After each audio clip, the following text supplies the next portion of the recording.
Hi guys, my name is Christine and I'm a dating, relationship and personal development coach, and today I'm talking about the real reason why being nice leads to rejection. Okay, so first of all, I think it's important that I distinguish what I believe being too nice is, like being a nice guy or a nice girl, whatever, right? What is being too nice, okay? Let's say you're attracted to someone and you try to be their friend first out of respect, right? Because you don't want to come on too strong or anything like that. So you're like, okay, well, I'll just warm them up first. I'll just let them, we'll just be friends first, right? When in your heart, what you really feel is that you really want to be with them, you want to date them, you want to be kissing them, doing all the things, right? So that's how you truly feel. And when you're being nice, then you're not being yourself. You're being inauthentic. You are trying to kind of walk around eggshells around them to try and test the waters a little bit, because you're worried about upsetting them by coming on too strong or something like that, right? Or another reason why sometimes people do that is they try to be friends first because they're afraid, right? They're afraid that they're going to get rejected if they express anything more than that, right? So that's another way. So basically all this comes down to, when you're someone who's a nice guy or a nice girl, you're someone who doesn't express their true feelings, right? Who doesn't express what's actually going on in their heart, right? So instead you go around these really weak ways to try and find out if the girl likes you or the guy likes you, right? And to try and win them over in that kind of way, right? So in a sense, it's not so much that being too nice leads to rejection, but it's more like inauthenticity leads to rejection, right? When you're not being authentic, right? So the thing is, and this was really humbling when I found this out, right? But sometimes the people that you like, right, the people that you fancy, who you're friends with, right, who you may be in friend zone with or something like that, they probably have an inkling already that you like them. As a woman who's had people have crushes on me when I was at school, who I wasn't interested in, this always seemed to be the thing with me, right? I was always interested in someone who wouldn't like me, right? And all the girls that I didn't like seemed to be interested in me, or guys, when I was gay, didn't want to be with me when I was obviously a lesbian. So all the times when I've known someone was attracted to me, I was pretty much spot on, or at least when I thought they were attracted to me. I remember a couple of occasions where I was like, oh yeah, I think he likes me, or yeah, I think she likes me. They're probably going to ask me out. And they did, right? I think a lot of people have this barometer inside of them, like a navigation system that can kind of tell who likes them and who doesn't like them. At least there's always like an inkling, like, oh, I wonder if they're into me. I wonder if they like me. And it's usually true, right? I'm not saying everyone has that, but I feel like a lot of women have that. And I think some guys have that as well. But you can usually tell when someone has a crush on you, right? So if you have a crush on someone, they probably already know about it, right? And that's probably might be one of the reasons that they could have put you in friend zone or have rejected you, because in some kind of way, because they can tell that you really like them. And because you haven't brought that up to the surface, they can kind of sense that something is a bit off with you. Perhaps they don't really want to hang around you.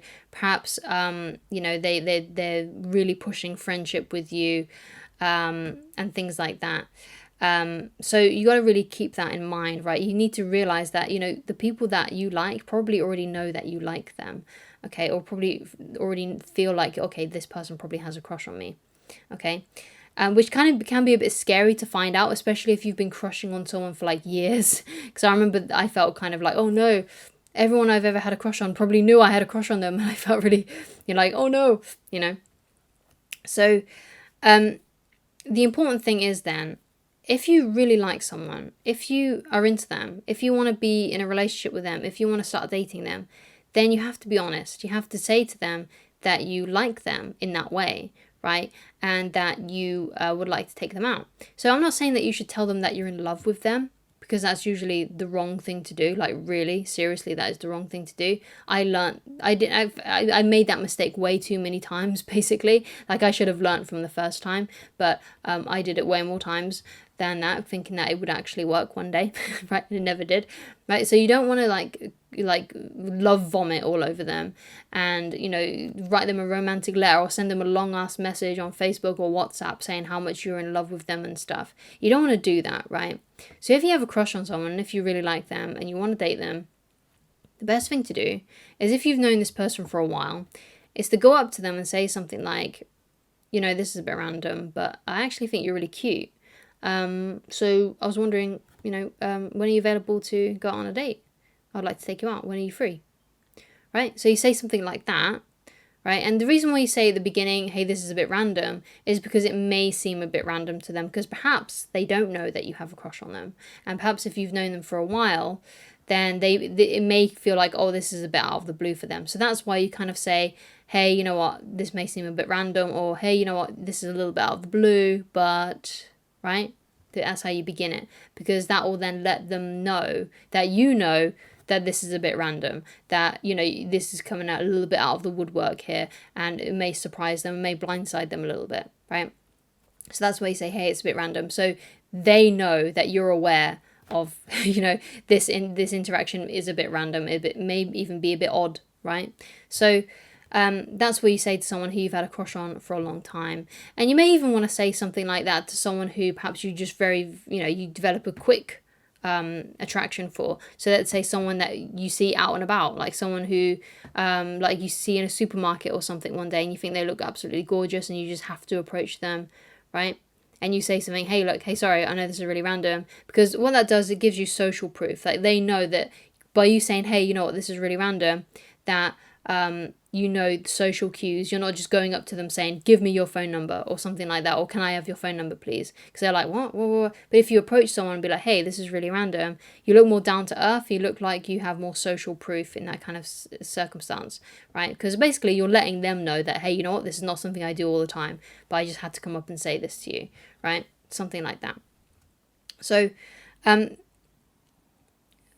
this is a way better approach than being nice and being their friend and just, you know, walking around eggshells around the situation, trying to like win them over indirectly. It's better to do the direct approach because you look more authentic. And when you're being more authentic, you're going to look less creepy and the situation's going to look less weird, right? Because if you're inauthentic and you're acting strangely around someone that you like and you're just trying to be their pal, first of all, like I said, they may already know that you have a crush on them, or they might be suspicious that you do. Or you might be acting in a way that's inauthentic, and sometimes when we act inauthentic and we're not ourselves, it can come across as a bit awkward, as a bit weird, as a bit creepy, okay? So you want to be true to yourself. You want to be authentic. You want to tell them exactly what's going on with you. And also, that just like cuts so much time down, right? Because if you're like, oh, I want to be their friend first, I'm going to try and find out if they like me, you know, first. I don't want to be rejected. Right, because that's how I used to feel, right? I'm like, oh no, please don't reject me. I want to be your friend first. I'm going to find out secretly if you like me first, right? If you do that, like what I used to do, you know, it's going to waste so much time. It's going to waste so much time, right? Because you might be their friend for like months or years before you get the courage to ask them out. So it's better to just bite the bullet, don't waste your time, and just find out where you stand. Like, because if they don't like you and they don't want to hang out with you in that way, they'll just say, oh no, sorry, I don't see you in that way, or sorry, can we just be friends, or something like that. They'll just reject you, right? And then at least you know. And all you have to say is when someone rejects you and says, hey, you know what, no, I'm not interested in seeing you like that, you just say, okay, we'll just take it as a compliment, and that is cool, don't worry. No worries, right? So that's basically how you handle that kind of situation, right? So it's way better to just bite the bullet and get on with it, because you don't want to be wasting months and years just crushing over this person, being their friend, trying to win them over. It's just way too exhausting, and it just takes up way too much time. And life on planet Earth is not very long. So you might as well just, you know, tell them the truth. Say, hey, you know what, I think you're really cute. When are you available to hang out? And then go out on a date with them. Okay. And if they reject you, then you just say, take it as a compliment. Right, that's all you have to do. But it's way better to just go with it, to just go for it and just say how you truly feel, okay? And just be authentic, be real. Because the more you're authentic, the more they're not gonna think you as creepy or anything like that, or you know, because at least you're telling the truth then, and they'll probably respect you for having, you know, the courage to do that, as opposed to being, you know, like weak and timid and just, you know, skarting around the issue, basically. Okay, so thank you so much for watching. If you'd like to get in touch with me personally and you'd like coaching with me, then please go to www.christineloveridge.com, and I shall talk to you again very soon. Goodbye.